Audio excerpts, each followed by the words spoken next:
small investors can now take a flyer on one of the leading companies working to give people the option of commuting crosstown by air. Shares of the electric air taxi developer Joby Aviation commenced trading on the New York Stock Exchange on Wednesday after completing a reverse merger with reInvent Technology Partners, a listed blank check company controlled by LinkedIn co-founder Reid Hoffman and Zynga ZNGA founder Mark Pincus.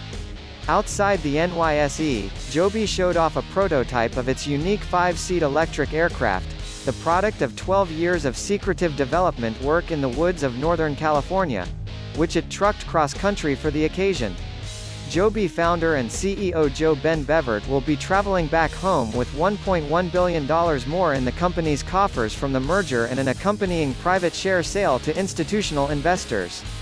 Those proceeds are down from the $1.6 billion initially expected, after investors who controlled 62% of the shares in reInvent Technology Partners chose to cash out before the deal closed, with the shares trading just above RTP's $10 IPO price, amid a cooling of enthusiasm for special purpose acquisition vehicles, or SPACs, including those involving air taxi startups.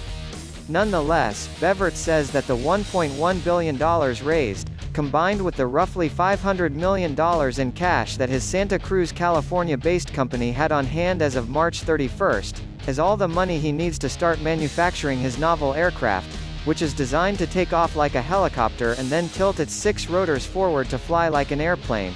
prove its safety to federal regulators by the end of 2023, which would likely make it the first electric air taxi to be certified for passenger service in the U.S., and, if all plays out as Bevert hopes, launch an aerial ride-sharing service in a handful of as yet undisclosed U.S. cities starting in 2024.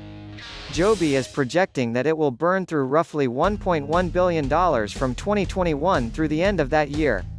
Bevert says that Joby is prepared for the pressure of quarterly reporting and the baleful eye of Wall Street analysts.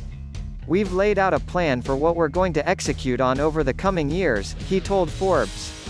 "We need to build credibility by delivering. Easing that pressure will be unusually long restrictions on the sale of stock by insiders." Joby's prior investors, including key backer Toyota Motor, which hold the majority of the combined company, as well as the executive team and RTP's principals, will have lockups on their shares extending over a 5-year period in which stock will be freed up in tranches on a yearly basis, with full vesting for RTP's founders coming only when the share price reaches $50, implying over a $30 billion market capitalization.